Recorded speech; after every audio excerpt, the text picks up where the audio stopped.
Has anyone else tried killing the end dragon with just redstone? I know Mumbo tried it back in 2017 and had left the challenge for the community to try to kill the end dragon using only redstone contraptions while leaving all these crystals intact. So in his video, I don't think he succeeded. He may have succeeded since then. I haven't seen a video since then about it, but I thought I would give it a try and see what I can come up with. I think I found an answer, guys. I think I found an answer.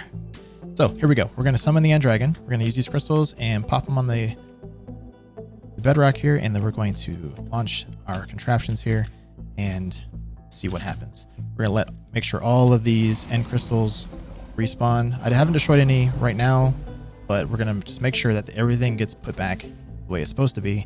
And I have my 4 TNT launchers up here. Each launcher has 3 TNT launchers. Each launcher contraption. Gosh, I'm bad with terms. Anyway, we're going to start launching these. My dragon should be coming out, and we're going to just turn these on. They're going to be dumping TNT down there, and we're going to see what happens. Now, the dragon spawns, flies around, and every once in a while, he comes down to the center. And I'm thinking that the mechanic for when he comes down to the center will cause him to take damage before he reaches the center, which will cause him to try to go back to a crystal and heal, and he'll kind of get stuck in a loop.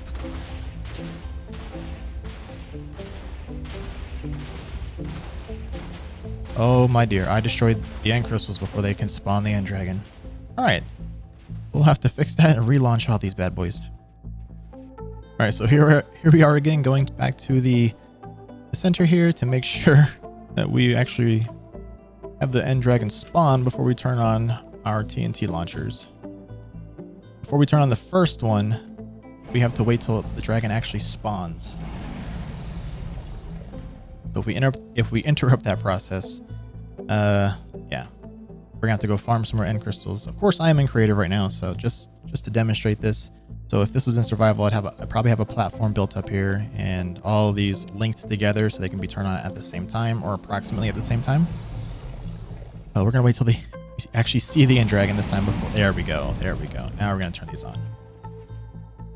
And I think these launchers are out of range for him to fly over and destroy them. I think they're high enough. We'll see.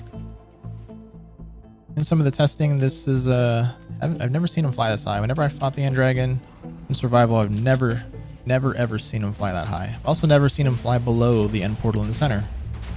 I have seen him fly through an end gateway before. That was weird, but yeah. This is 3 times 4. That's 12 TNT flying down at the same time and exploding all at the same time. Or in good approximation at the same time. We're going to wait till he passes by. Hopefully when he flies down, like I said, hopefully when he starts to make his way down to the center here, he does this little twirly twirl thing. And swirls down, but notice when we're fighting him in survival, if he takes damage on the way down, then he will try to go back to a crystal to get healed, and he'll go back and forth and never actually make it down to the bottom. That seems to be what's happening. Hopefully he doesn't fly back up. Let's watch this from up here and see how this looks.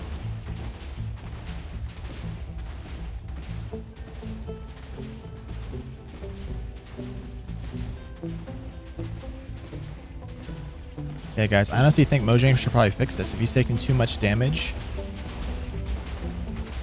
while he's trying to go down to the end portal, he will attempt to go to a crystal, but then realize that the mechanic has not been completed and try to go back down, and he'll just get stuck in this loop.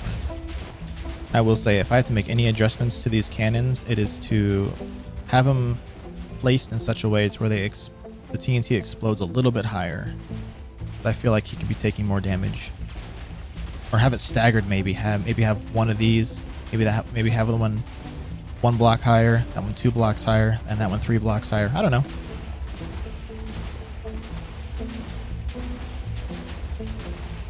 But yeah, he's going to die, and he's dead.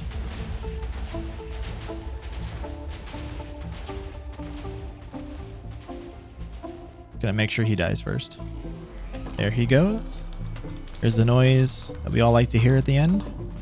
Him disintegrating.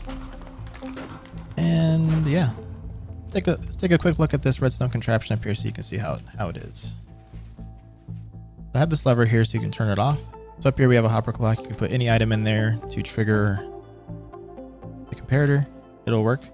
And you just use some repeaters out the side, 1 block away from either this block or right off the block you can use. These are all set to 2 ticks. So the piston will retract whatever it's pushing, which is sticky blocks, slime blocks. So you have a standard TNT duper here through a gate, and then you have a sticky piston with a slime block. It launches it that way because it's bouncy, so it pushes it pretty far. And I just have 3 of those in a row. And with these down here, this center launcher has a observer on it, which puts a pulse out when it goes back. Pulse, and it goes through 3 repeaters. The last one is on 2 ticks. These are on 1 tick. That is again so that the sticky piston will push this slime block out and then also retract it. If it's on 1 tick, it will push it out and it'll leave it there, which is not what you want. So yeah, that's how every single one of these other ones are done. And I have this switch right here. Flip it on and it starts launching. I did blow myself up a couple times, so if you blow yourself up doing this a couple times, no worries. I did it too. So, and the coordinates for the piston, let me show you the coordinates for the piston real quick so you can know where to build this or build around this general area. The center piston, whoops, that's not what I wanted to do. Creative mode. So the center piston has to be on, the X has to be 41, either 41 or negative 41. And you have to be at height 143. So height 143. In this case, yeah, 41 this way, 41 that way. Now when it comes to these ones, your Z has to be 41 or negative 41. The same height is 43. And make sure you're aligned with the end portal there. Approximately it'll either be X0 or Z0 depending on which your orientation is to the end portal. That's pretty much it. And doesn't that look pretty? It just looks, it's like Christmas. It's like upside down Christmas tree.